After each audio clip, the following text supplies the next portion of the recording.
Assalamualaikum warahmatullahi wabarakatuh. Alhamdulillahi wa syukurillah wa la hawla wa la quwwata illa billah. Ashhadu an la ilaha illallah wahdahu la syarika lah. Wa ashhadu anna Muhammadan abduhu wa rasuluh la nabiyya wa la rasula ba'dah, amma ba'd. Sahabat sehat PKU yang dirahmati oleh Allah Subhanahu wa ta'ala, alhamdulillahirabbil alamin, pada kesempatan kali ini kita bisa melaksanakan kajian yang pada kesempatan kali ini kita akan membahas terkait dengan masalah yang esensi bagi manusia, bagi pribadi kita manusia, yaitu adalah terkait dengan tauhidullah, atau sering dibahasakan dengan mengesahkan Allah Subhanahu wa ta'ala. Kita akan membahas nanti secara spesifik, walaupun nanti pembahasan tauhid itu cukup luas, tentu ada tahapannya, dan pada kesempatan kali ini kita akan membahas sebetulnya terkait dengan tauhid rububiyah. Permasalahan tauhid ini menjadi penting untuk kita senantiasa ungkap, senantiasa kita refresh di tengah banyaknya problematika di kalangan kita, tidak saja bagi kita umat Islam yang mengaku beriman, tapi juga bagi umat-umat Islam generasi-generasi kekinian, khususnya milenial. Pemahaman terkait dengan tauhid yang tidak didasari dengan pemahaman yang benar malah justru bisa membawa dan mengantarkan mereka pada ketidakpercayaan terhadap Allah Subhanahu wa ta'ala. Atau mungkin sekarang banyak di tengah masyarakat kita, atau bahkan juga mungkin banyak di kalangan para muda-muda kita, mungkin juga hadir, atau saya yang notabene juga seorang pendidik dan mengajar di tengah mahasiswa misalnya, dengan mempertanyakan kembali terkait dengan eksistensi keberadaan Tuhan, atau dengan mempertanyakan apa urgensinya kita beribadah sekarang ini, apa perlu sekarang kita beribadah, apa perlu kita sekarang bermunajat dan berdoa kepada Allah Subhanahu wa ta'ala, kepada Tuhan. Nah, pertanyaan-pertanyaan ini tentu bisa kita jawab dengan adanya satu proses kajian-kajian penting, khususnya yang berkaitan dengan tauhid atau akidah. Karena sebetulnya pemahamannya adalah pemahaman yang berkaitan, nanti kita akan bahas, tidak saja aspek yang berupa aspek ilahiyah atau naqliyah yang nanti bersumber pada Al-Quran maupun hadis, tapi juga nanti kita akan lihat dari aspek akliyahnya. Bagaimana nanti kita akan ungkap juga keberadaan alam semesta ini menjadi bagian penting dalam proses pengakuan dan pembenaran kita terhadap keberadaan adanya Tuhan, yaitu Allah Subhanahu wa ta'ala. Maka kita awali sebetulnya dengan adanya satu pemahaman akal, sebelum nanti kita masuk pada aspek rububiyatullah dalam proses pembahasan tauhid, yang tentu nanti selanjutnya tidak saja rububiyah, tapi juga uluhiyah, asma wa sifatnya, bahkan dikembangkan juga bagaimana tauhid tadi itu terimplementasi dalam tindakan-tindakan nyata atau sosial kita. Maka tentu ruh Muhammadiyah dengan lahirnya PKU secara khusus tentu basisnya adalah basis adanya gerakan tauhid dalam diri Muhammadiyah itu sendiri. Apalagi di era pada masa sekarang ini, tentu pemahaman kita terhadap tauhid yang utuh dan kuat ini akan mempengaruhi terkait dengan proses yang kita alami sekarang pada masa pandemi pada kesempatan kali ini. Karena banyak sekarang yang memahami bahwa era pandemi sekarang ini adalah pemahaman tauhidnya pemahaman tauhid yang kita sebut dengan tauhid yang udah terima saja, pokoknya urusan Allah Subhanahu wa Ta'ala, langkah antisipasi dikesampingkan dan lain sebagainya. Nah, kita akan bahas step demi step dan mudah-mudahan nanti bisa mendapatkan penjelasan yang baik. Kita masuk pada aspek akliyahnya sebelum nanti kita masuk pada aspek dimensi nakliyah atau dalil yang tersebut dalam Al-Quran maupun As-Sunnah. Ada yang kita sebut dengan adanya hukum illat, ada yang kita sebut dengan adanya hukum sebab akibat, ada hukum klausa. Maka tentu ketika ada sebab pasti ada akibatnya. Adanya sesuatu itu sudah barang tentu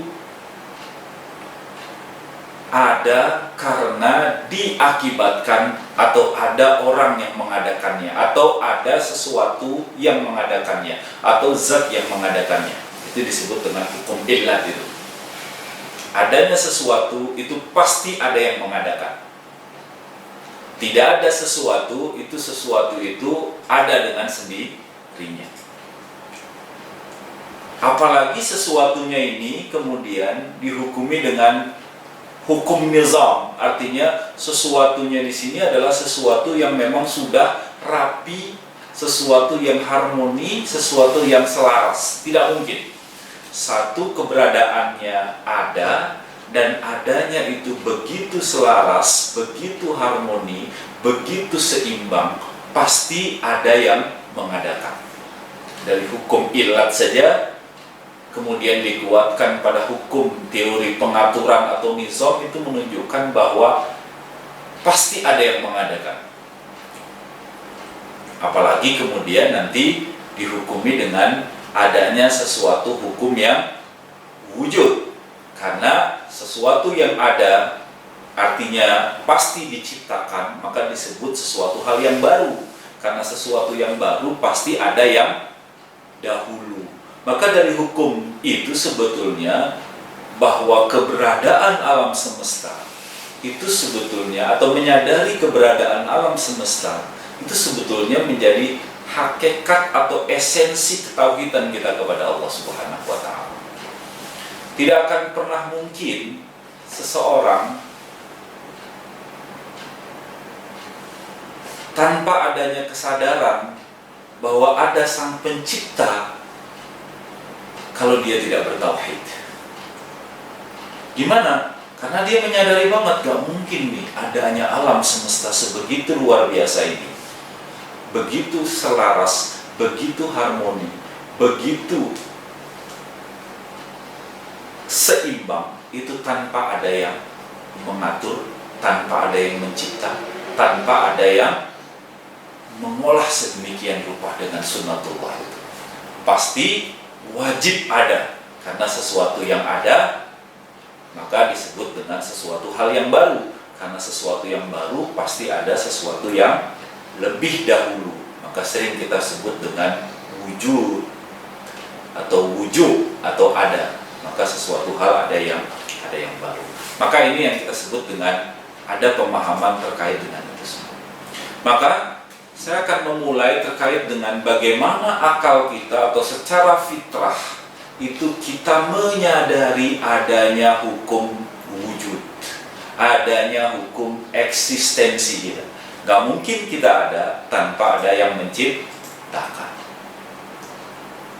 Apalagi ketika kita kemudian menarik pada ranah yang kita sebut dengan dalil nakliyahnya, Allah Subhanahu wa Ta'ala jelas sekali menyebutkan dalam berbagai macam ayat, sangat populer, misalnya dalam surat Al-Ikhlas, Qul huwallahu ahad, Allahus samad, lam yalid wa lam yulad wa lam yakul lahu kufuwan ahad. Qul huwallahu ahad, katakanlah bahwa Allah lah Tuhan yang esa. Allahus samad, Allah lah tempat bergantung. Lam yalid wa lam yulad walam yakul lahu kufuwan ahad. Jelas satu, tidak beranak dan tidak diperanakan, tidak ada tandingan-tandingannya, tidak ada penyerupa-penyerupa yang mampu menandinginya. Nah, dari sini jelas pasti satu. Karena nggak mungkin yang membuat ada itu banyak, yang membuat harmoni dan selaras itu banyak. Karena pengaturnya pasti satu, penciptanya pasti satu, yang membuat harmoni pasti satu, sampai nantinya yang menghancurkan dan memusnahkan itu juga pasti satu. Nah, itulah sebetulnya esensi awal dari pemahaman terkait dengan tauhid rububiyah itu yang akan kita bahas pada kesempatan kali ini. Karena sebetulnya bicara tentang tauhid itu adalah bicara terkait dengan satu kepercayaan yang pasti, satu keyakinan yang pasti, at-tasdiqul jazim. Dia harus pasti, la syakka, tidak ada keraguan sedikit pun, jazim. At-tasdiqul jazim biwujudillah, itu adalah hakikat tauhid. Dengan kita tadi awali dengan ada aspek teori wujud, teori eksistensi, yang nggak mungkin sesuatu itu ada tanpa ada yang mengadakan, yang tidak mungkin sesuatu itu teratur tanpa ada yang mengatur, tidak akan mungkin sesuatu hal yang diciptakan pasti ada sang penciptanya. Apalagi dijelaskan dalam surat Al-Ikhlas tadi yang sangat populer itu. Nah, satu keyakinan yang pasti, at-tasdiqul jazim biwujudillah la syakka alaihi. Jadi tasdiq itu dalam arti yakin 100%. Nggak bisa 90-10, apalagi syak 50-50. Tidak, tapi 100%. Tasdiqul jazim 100%, tanpa ada keraguan sedikit pun. Biwujudillah, terkait dengan keberadaan Allah Subhanahu wa ta'ala, eksistensi Allah Subhanahu wa ta'ala. Terkait apa? Terkait setidaknya dalam pembahasan tauhid. Dalam ilmu tauhid dibahas setidaknya 3 hal. Yang pertama adalah biwujudillah, dalam arti iqraru birububiyatihi, keyakinan atas kerububiyahannya, keyakinan bahwa Allah lah sang Rabb. Ini akan kita bahas nanti. Bahkan nantinya tidak saja keyakinan pada aspek bahwa Allah lah sang Rabb, Bismillahirrabbilalamin, Bismillahirrahmanirrahim, Alhamdulillahirabbil alamin, Rabbil alamin. Tapi juga al-iqrar bi-uluhiyatihi, yakin dengan mengikrarkan dan memantapkan diri bahwa Allah Subhanahu wa ta'ala itu adalah ilah. Jadi yakin dan mengikrarkan diri bahwa Allah sebagai Rabb, tapi juga yakin bahwa Allah Subhanahu wa ta'ala sebagai ilah. Dan yang ketiga adalah wal iqrar bi asma'ihi wa sifatihi, artinya yakin juga dan mengikrarkan diri bahwa Allah Subhanahu wa ta'ala itu memiliki asma dan sifatnya. Nah, kita akan bahas spesifik pada aspek rububiyah pada kesempatan kali ini. Artinya adalah aspek yang berkaitan dengan bahwa Allah Subhanahu wa ta'ala sebagai Rabb.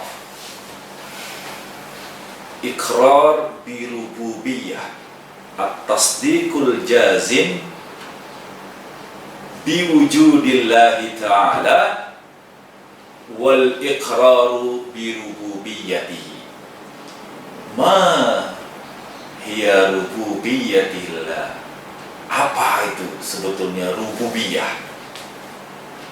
Iqrar birububiyatihi itu adalah satu keyakinan bahwa Allah Subhanahu wa ta'ala itu sang pencipta, sang pengatur, sang pemberi rizki, sang yang menghidupkan, yang memusnahkan, bahkan yang mematikan, artinya menyelesaikan itu semua. Nah, itu keyakinan bahwa Allah Subhanahu wa ta'ala yang memulai dan Allah Subhanahu wa ta'ala yang mengakhiri. Dalam prosesnya Allah Subhanahu wa ta'ala dengan sunnatullah, Allah Subhanahu wa ta'ala mengatur sedemikian rupa. Itulah yang kita sebut dengan aspek rububiyah. Karena kata Rabb di sini artinya adalah, sering diartikan kata Rabb di situ adalah pemelihara, murabbi. Sering kita dengar kata murabbi. Murabbi itu adalah pemelihara, atau sering disebut dengan kata Rabb di sini dalam arti lain adalah kata An-Nasir, penolong, kata Al-Malik, kata pemilik, kata Al-Muslih. Itu identik juga kata Rabb di situ adalah yang memperbaiki. Sering disebut juga kata Rabb di sini dalam arti wali atau sayyid, tuan. Rabbud dar itu artinya pemilik rumah. Artinya dia mengatur rumah, yang menguasai rumah dan lain sebagainya. Maka kata Rabb di sini yang diartikan dalam arti al-murabbi, an-nasir, al-malik, al-muslih, atau bahkan as-sayyid dan al-wali, yang menandakan satu memelihara, pemilik, memperbaiki, dia sebagai wali dan tuannya. Maka tentu sebetulnya yang berkaitan dengan aspek bahwa Allah Subhanahu wa Ta'ala sang pencipta, bahwa Allah Subhanahu wa Ta'ala sang pengendali, bahwa Allah Subhanahu wa Ta'ala sang pengatur, bahwa Allah Subhanahu wa Ta'ala nantinya akan menyelesaikan dan mengakhiri itu semua. Itulah yang kita sebut dengan aspek rububiyah. Kata Rabb, dia menghidupkan, tapi dia juga mematikan.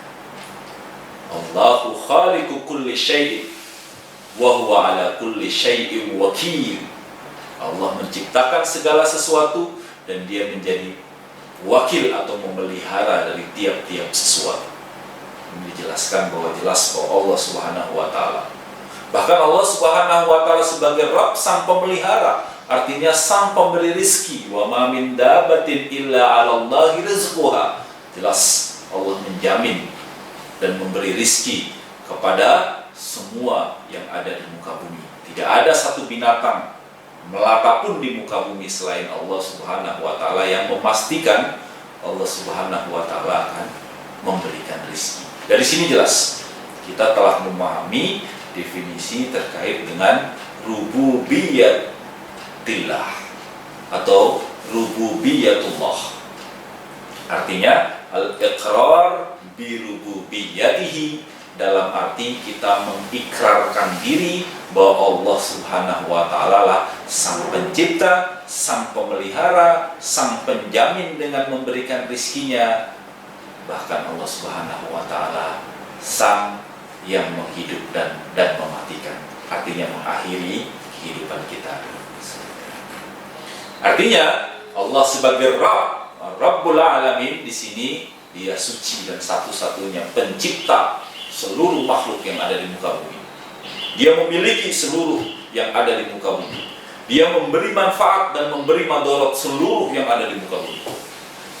Bahkan dia jadi juga mengabulkan permintaan hambanya dan berhak juga menolak permintaan hambanya.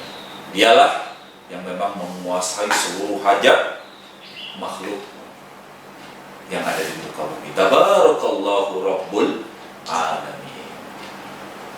Jadi jelas ini menunjukkan bahwa Allah Subhanahu wa Ta'ala sebagai Rabb. Di samping itu, tauhid rububiyah itu mencakup dimensi-dimensi keimanan. Yang pertama adalah sering disebut dengan dimensi beriman kepada perbuatan-perbuatan Allah yang bersifat umum. Apa perbuatan-perbuatan Allah yang bersifat umum itu? Dia menciptakan, memberi rizki, menghidupkan, mengatur, menguasai. Itu perbuatan Allah Subhanahu wa Ta'ala yang jelas umum. Kita pastikan dan kita yakini. Ada dimensi keimanan kita yang kedua terkait dengan aspek tauhid rububiyah kita adalah ada yang kita sebut dengan keimanan terhadap zat Allah Subhanahu wa Ta'ala, eksistensi dan keberadaannya. Termasuk juga di dalamnya adalah beriman terhadap takdir Allah Subhanahu wa Ta'ala. Termasuk juga di dalamnya adalah kategori itu semua, takdir Allah Subhanahu wa Ta'ala. Ini dimensi yang kita sering sebut dengan aspek bahwa dimensi keimanan inilah yang harus tidaknya tampil dalam kehidupan kita. Nah, kita masuk pada sahabat sehat PKU yang dirahmati oleh Allah Subhanahu wa Ta'ala. Dari dimensi-dimensi itu sebetulnya kita mundur atau bisa kita lakukan proses mundur. Sebelum kita masuk pada ranah itu, kita bisa melihat ya sebetulnya banyak, belum itu semua. Kalau itu orang mengatakan, ya kalau itu orang sudah ya, percaya tanpa ragu bisa melakukan aktivitasnya. Tapi gimana orang yang kemudian sekarang mengalami keraguan? Gimana sekarang orang dalam keadaan yang memang belum mendapatkan satu kepastian? Maka kita harus senantiasa menggunakan akal kita.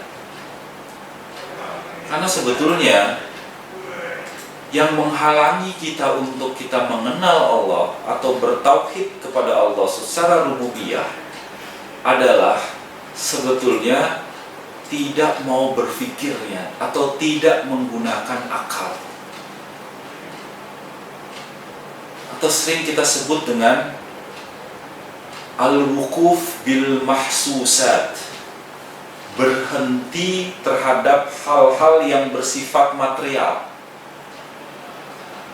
berhenti terhadap hal-hal yang bersifat setidaknya hanya bersifat indrawi saja. Orang yang hanya berhenti pada aspek yang indrawi, secara otomatis dia tidak mau melibatkan akalnya. Ketika orang tadi tidak mau melibatkan akalnya, maka sudah barang tentu pasti orang tadi itu akan sulit sekali mengenal Allah Subhanahu wa Ta'ala. Mengenal saja sulit, apalagi kemudian menetapkan dan meyakininya.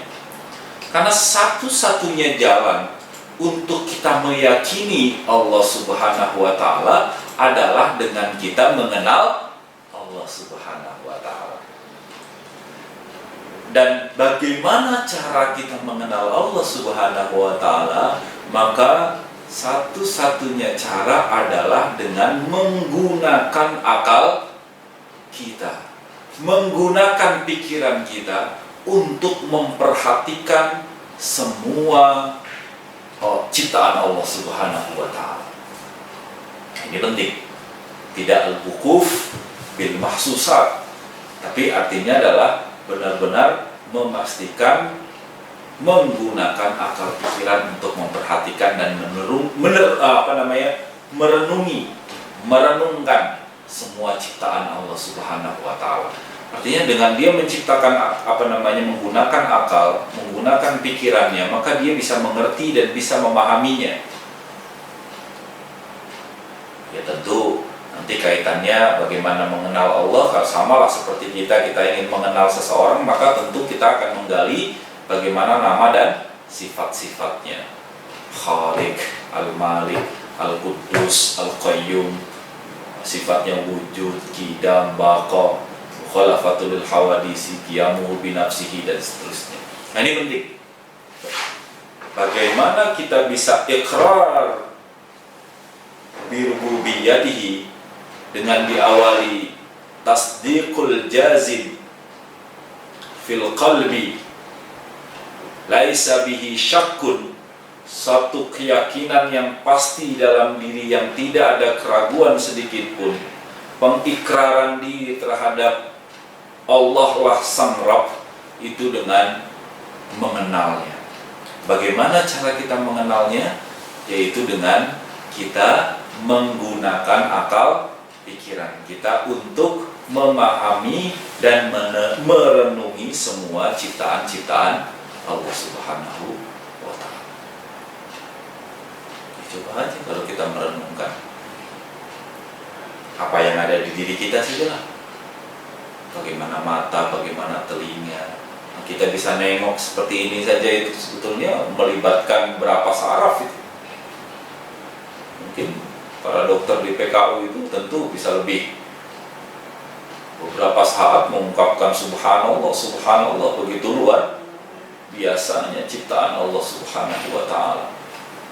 Bagaimana Allah Subhanahu wa Ta'ala menciptakan semua yang ada di diri kita. Itu baru diri kita, belum bagaimana Allah Subhanahu wa Ta'ala memberikan satu perumpamaan. Bagaimana Allah Subhanahu wa Ta'ala memberikan perumpamaan nyamuk misalnya, ba'udah, satu makhluk yang kecil saja, yang ternyata kemudian itu begitu luar biasanya.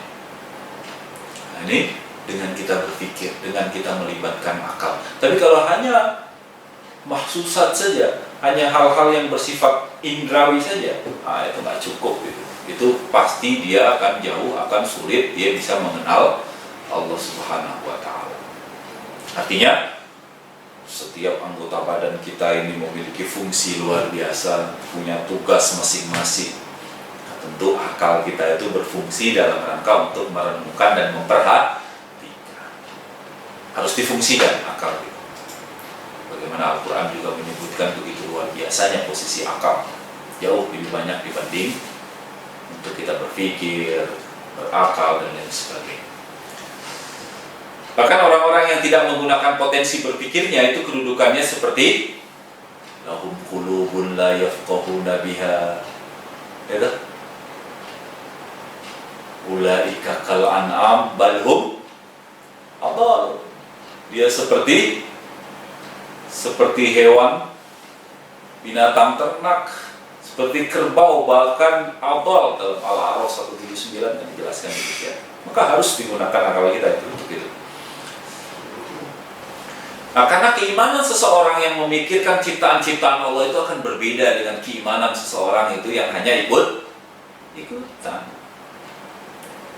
hanya sekedar taklid saja. Nah, ini juga sulit. Itu juga hal-hal selain al-wuquf bil mahsusat, itu kita susah untuk mengenal Allah itu juga karena ada taklid gitu.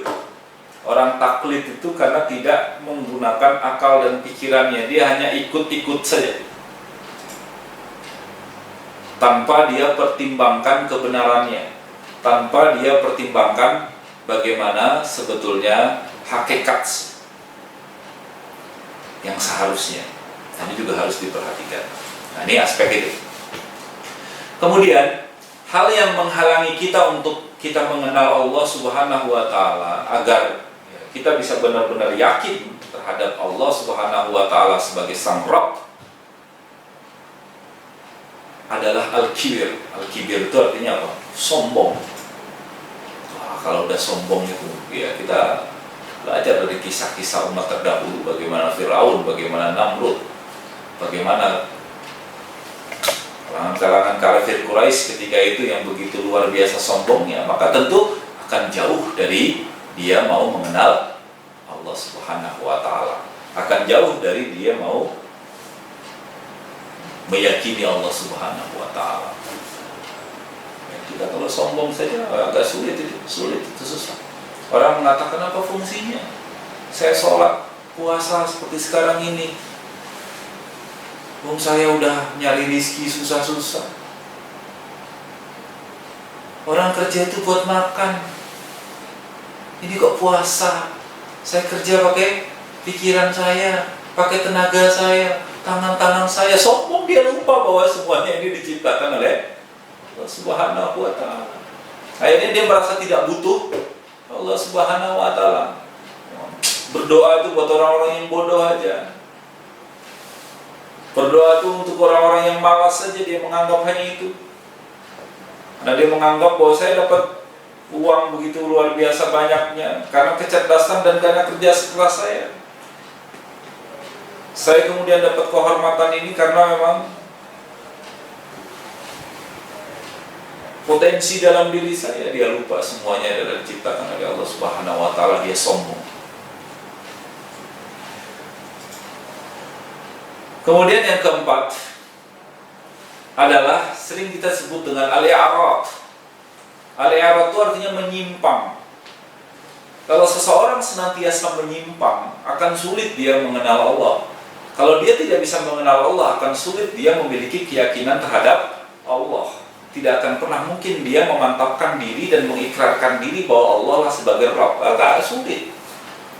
Karena dia senantiasa menyimpang terhadap aturan-aturan Allah Subhanahu wa Ta'ala. Ini akan ada kaitannya. Kalau sudah sombong, maka sudah barang tentu dia pasti akan senantiasa menyimpang. Dia tidak mau ikut ketentuan-ketentuan yang digariskan oleh Allah Subhanahu wa Ta'ala. Jadi dia tidak mau menjalankan ibadah sholat, dia tidak mau puasa seperti halnya yang kita laksanakan sekarang ini. Dia kemudian apalagi tidak mau berzakat. Aktivitasnya seolah-olah sesuai dengan keinginannya dan hawa nafsunya sendiri. Maka sudah barang tentu itu akan sulit dan jauh dari dia bisa mengenal Allah Subhanahu wa Ta'ala. Hal itu hal yang memang bisa menghalangi kita untuk bisa mengenal Allah Subhanahu wa Ta'ala. Jadi sangat terkait. Ketika dia tidak mau menggunakan akal, artinya al-wuquf bil mahsusat saja, dia berhenti pada hal-hal yang bersifat material, yang bersifat indrawi saja, tidak mau menggunakan akal, maka sudah barang tentu dia akan bersikap taklid atau ikut-ikutan. Kalau dia taklid, maka tentu sudah barang tentu dia akan tidak bisa mengikuti sesuai dengan yang dituntunkan, karena dia tidak mampu mempertimbangkan. Kemudian bisa jadi karena dia sombong. Sombong itu karena senantiasa melakukan proses pengingkaran-pengingkaran. Karena pengingkaran-pengingkaran itulah kemudian dia merasa ragu terhadap keberadaan adanya Allah Subhanahu wa Ta'ala. Ragu terhadap bagaimana fungsi dia sebagai hamba Allah Subhanahu wa Ta'ala, yang harus meyakini bahwa Allah Subhanahu wa Ta'ala ya sebagai Rabb itu sendiri. Karena sebetulnya kalau orang tadi mampu menggunakan akalnya dengan baik, dia senantiasa memahami dan mencoba mentadabburi semua ciptaan Allah Subhanahu wa Ta'ala, yakinlah pasti dia mengungkapkan memang bahwa Qul huwallahu ahad. Pasti dia hanya menggantungkan diri dia kepada Allah Subhanahu wa Ta'ala. Allahus Samad. Karena dia kemudian membebaskan segala ketergantungan dari makhluk Allah Subhanahu wa Ta'ala. Jelas. Wala khaufun alaihim wala hum yahzanun. Jelas. Yakin itu. Suatu hal yang yakin. Banyak contoh-contohnya. Seolah-olah kemudian bahwa bukan Allah Subhanahu wa Ta'ala lah yang mencipta, bahwa bukan Allah Subhanahu wa Ta'ala lah yang sang pemberi rezeki. Banyak kita bisa berikan contoh itu. Kita melakukan aktivitas, atau bahkan mungkin kita misalnya mendaftar suatu pekerjaan, nah kemudian diterima satu pekerjaan tadi, dipanggil, tapi pekerjaan tadi meminta kita untuk keluar dari ketentuan ajaran Islam. Maka itu ketika kita punya keyakinan yang pasti, ada seorang perempuan misalnya, ternyata dia dapat panggilan pekerjaan. Nah, panggilan pekerjaan tadi itu kemudian dilihat, oh misalnya sebagai contoh kerjaannya ini, dia pakai jilbab bagus, rapi, kemudian Mbak, kamu diterima di sini, tapi mohon maaf ya Mbak, di sini nggak diizinkan ini, misalnya pakai jilbab, pakai hijab, ini gimana Mbak? menerima pekerjaan ini, tapi kemudian Mbak harus menanggalkan jilbab Mbak? Atau bagaimana? Ketika orang memiliki keyakinan rububiyah ya tadi bahwa Allah sang pemberi rizki, maka dia tentu menjawab apa? Mohon maaf Pak, karena saya dalam rangka sebagai seorang muslimah, saya harus menjalankan ajaran. Untuk saya menutup aurat dengan menggunakan hijab, maka saya tidak bisa menerima pekerjaan ini. Oh, berarti Anda menolak rezeki ini. Mohon maaf Pak, Allah lah sang pemberi rezeki, bukan Bapak.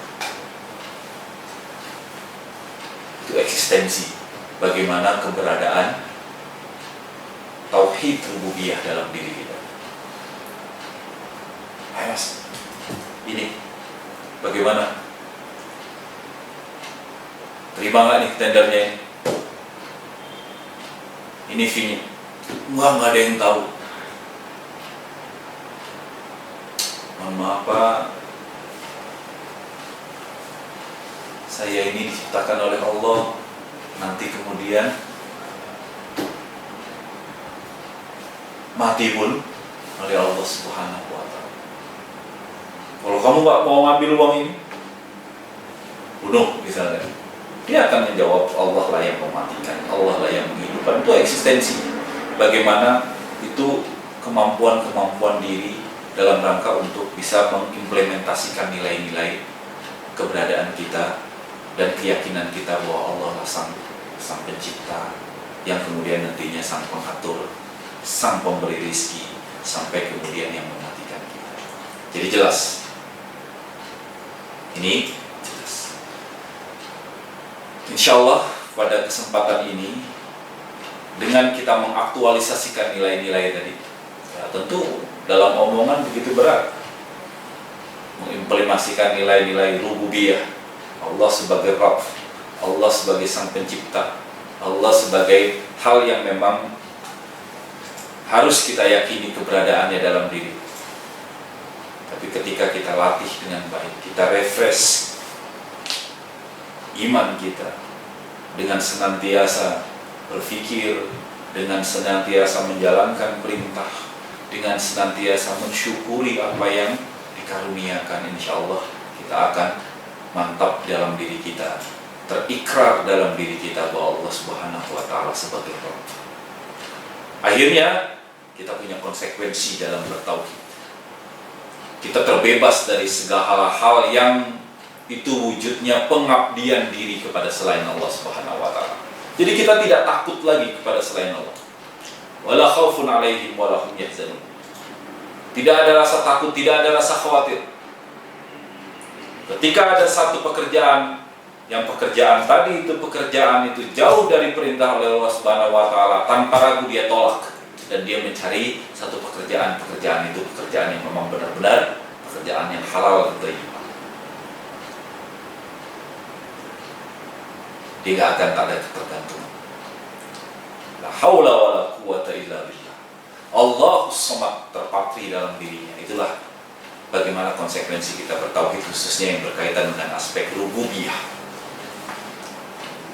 Allah sang pemberi rizki. Maka kemudian ketika diajak untuk berkomplot, untuk melakukan tindakan-tindakan manipulatif, korupsi, kolusi, nepotisme dan lain sebagainya untuk mengarahkan keuntungan pribadi, dia menolaknya. Karena ada kesadaran bahwa Allah lah sang pemberi rizki. Dan harapannya Allah Subhanahu wa Ta'ala senantiasa mengawasi dalam dirinya, diterpatri dalam dirinya. Kemudian yang kedua adalah dia benar-benar hidup dan beramal sesuai dengan petunjuknya. Dia jauh dari sikap i'rad tadi. Dia jauh dari sikap taklid tadi. Dia jauh dari sifat syubhah tadi. Dia jauh dari sifat-sifat yang kemudian menghalangi dia untuk bisa mengenal Allah Subhanahu wa Ta'ala. Hidup dia berada pada petunjuknya. Karena banyak loh orang yang belajar tentang benar atau belajar tentang kebenaran, karena tidak didasari dengan ketauhidan dan patri tauhid dalam diri, maka dia tidak jadi benar.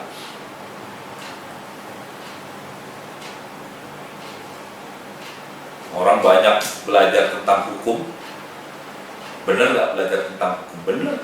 Tapi sudah menjadi sarjana hukum, banyak juga kemudian menjadi tidak benar. Banyak dia kemudian belajar ilmu politik, tata negara, tapi ketika dia jadi politikus, kemudian dia menjadi aktif dalam proses pengaturan tata kelola negara yang harusnya menjadikan proses good governance, maka kemudian malah meruntuhkan dan lain sebagainya. Atau banyaklah orang yang belajar sholat, belajar puasa, belajar zakat, tapi dia tidak melaksanakan sholat, puasa, zakatnya itu. Begitu juga aktivitas-aktivitas yang lain. Nah, ini juga paling penting. Artinya dia senantiasa berada pada petunjuk Allah Subhanahu wa Ta'ala. Dia senantiasa beramal hidup pada petunjuk Allah Subhanahu wa Ta'ala. Kemudian yang ketiga adalah, dan ini yang terakhir bagi para sahabat sehat PKU, bahwa tujuan akhir kita dalam konsekuensi kita bertauhid secara rubiah adalah tujuan akhirnya adalah Allah Subhanahu wa Ta'ala. Wa ilaihi turja'ul umur. Semuanya itu dikembalikan kepada Allah Subhanahu wa Ta'ala. Karena kesadaran pada bahwa semuanya ini adalah milik Allah Subhanahu wa Ta'ala. Allah sebagai Rabb, Allah sebagai Malik. Karena Allah sebagai Malik, maka semuanya dikembalikan kepada sang pemiliknya. Kesadaran pada pemilik inilah yang kemudian menjadi hal yang sangat penting pada proses konsekuensi ini. Ketika tangan kita diajak untuk berbuat jelek, bagaimana mungkin tangan ini pasti akan dikembalikan? Mata diajak untuk jelek, untuk kita, nggak mungkin, karena mata ini akan dikembalikan. Semua aktivitas kita akan dikembalikan kepada Allah Subhanahu wa Ta'ala. Itu konsekuensi bagi orang yang menyadari konsep ketauhidan pada rububiyah. Semuanya dikembalikan kepada Allah. Bagaimana mungkin saya harus melakukan itu? Ini semua. Bagaimana mungkin saya sombong? Bagaimana mungkin saya diperintahkan untuk zakat tidak mau? Bagaimana mungkin saya diperintahkan puasa tidak mau? Dan lain sebagainya, dan lain sebagainya. Karena tujuan akhirnya adalah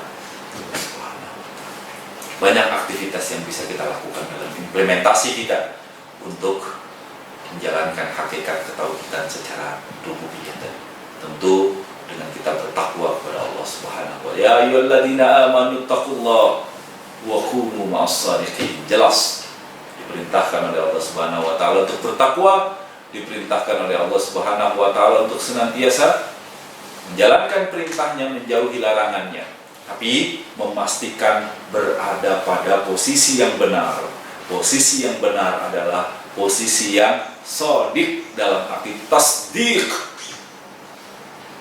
Tasdik itu seperti apa? Tasdiqu biwujudillah. Pembenaran diri, benar pada jalan Allah. Benar pada jalan Allah itu seperti apa? Iqraru bi rububiyatihi. Ini yang pertama. Senantiasa mengikrarkan dalam diri bahwa Allah sang Rabb, bahwa Allah lah yang memulai segalanya dan yang mengakhiri segalanya, dan seluruh aktivitas yang sebetulnya ini adalah milik Allah akan dikembalikan kepada. Ya, kita senantiasa ridho dengan ketentuannya. Tentu kita punya konsep syukur, kita punya konsep sabar, kita punya konsep ikhlas padanya. Tentu itu menjadi hal yang sangat penting terkait dengan aspek rububiyah itu tadi. Sehingga kita nantinya akan benar-benar mampu menjalankan posisi kita sebagai Abdullah dan Khalifatullah. Mudah-mudahan ini bisa bermanfaat bagi sahabat sehat PKU, dan mudah-mudahan ini juga menjadi refresh bagi kita semua, khususnya di bulan suci Ramadan ini, dalam rangka untuk meningkatkan ketakwaan kita kepada Allah Subhanahu wa Ta'ala, dengan kita menyadari dalam diri kita bahwa kita sebagai Abdullah, sebagai Khalifatullah, maka tentu tauhid kita kepadanya, maka tentu pengesaan kita kepada Allah Subhanahu wa Ta'ala harus benar-benar terpatri dalam diri kita. La syakka, tidak ada keraguan sedikit pun, harus jazim, harus pasti kepadanya.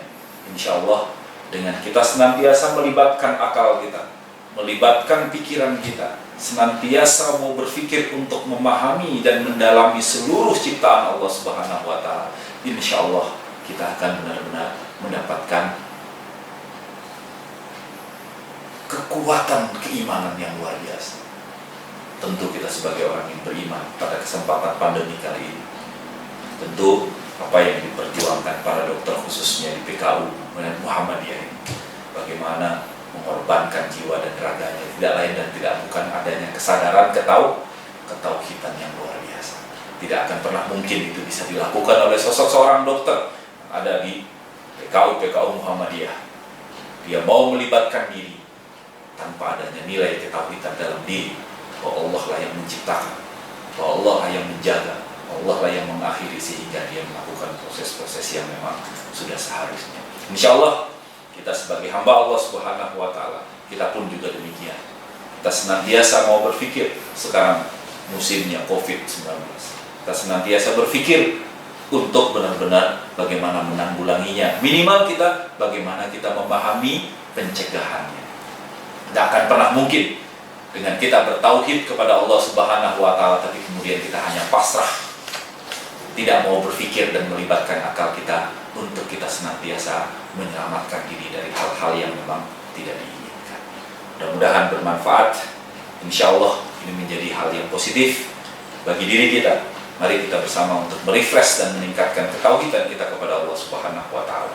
Mudah-mudahan langkah terbaik yang dilakukan oleh para dokter, khususnya para dokter yang ada di PKU Muhammadiyah, bisa benar-benar membuahkan hasil dan bisa benar-benar mendapatkan balasan yang setimpal dari Allah Subhanahu wa Ta'ala. Karena yakin semua didasari dengan dasar keimanan, ketakwaan, dan khususnya pondasinya adalah nilai-nilai tauhid.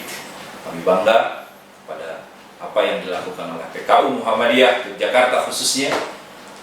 Kami juga mengajak kepada seluruh jamaah sahabat sehat PKU untuk senantiasa mempercayakan dan mendukung PKU Muhammadiyah Yogyakarta untuk bisa lebih baik, lebih sukses, dan percaya insya Allah apabila sakit, apabila mengalami hal-hal yang kemudian dirasa itu dibutuhkan untuk pengobatan, mempercayakan kepada PKU Muhammadiyah Yogyakarta. Terima kasih. Billahi taufiq wal hidayah. Assalamualaikum warahmatullahi wabarakatuh.